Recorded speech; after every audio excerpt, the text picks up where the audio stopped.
Hello बच्चों, let us read this question. This question says absolute alcohol is prepared from rectified spirit by. और हमारे option हैं option A fractional distillation, option B steam distillation, option C azeotropic distillation, option D vacuum distillation. So इस question में कहा गया है कि absolute alcohol को हम प्रिपेयर करते हैं from rectified spirit by the process. और इस क्वेश्चन को सॉल्व करने के लिए जो हमारे पास की कॉन्सेप्ट रिक्वायर्ड है वो है एजियोट्रोपिक डिस्टिलेशन. अब यहां पे हमारे पास रेक्टिफाइड स्पिरिट में से हम ऑब्टेन करते हैं 100% प्योर इथेनॉल यानी कि C2H5OH, जिसे हम बोलते हैं एब्सोल्यूट अल्कोहल. और यहाँ पे हम करते हैं इसे separate by using the process azeotropic distillation.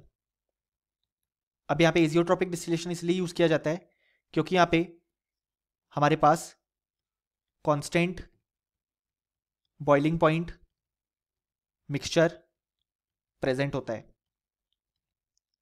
जिस कारण से हम यहाँ पे जो दूसरे डिस्टिलेशन प्रोसेस हैं वो यूज नहीं कर सकते.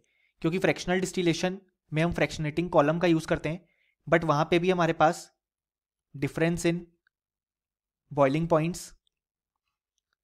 प्रेजेंट होता है between the components of a mixture. Similarly steam distillation में भी difference in boiling point present होता है.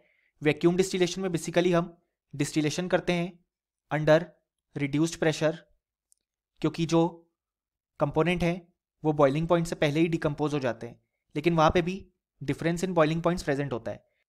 सो इसलिए हम option A, B and D में गिवन डिस्टिलेशन को यहाँ पे यूज नहीं कर सकते, क्योंकि यहाँ पे जो हमारे पास इस केस में मिक्सचर प्रेजेंट है वो constant boiling point mixture present है. और इसी कारण से हमें यहाँ पे एजियोट्रोपिक डिस्टिलेशन यूज करना पड़ेगा for preparing absolute alcohol from rectified spirit.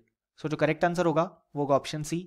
और फाइनली हमें बोल सकते हैं कि इस क्वेश्चन के लिए जो करेक्ट आंसर आया वो आया option C. Hope you understood it well. Best of luck.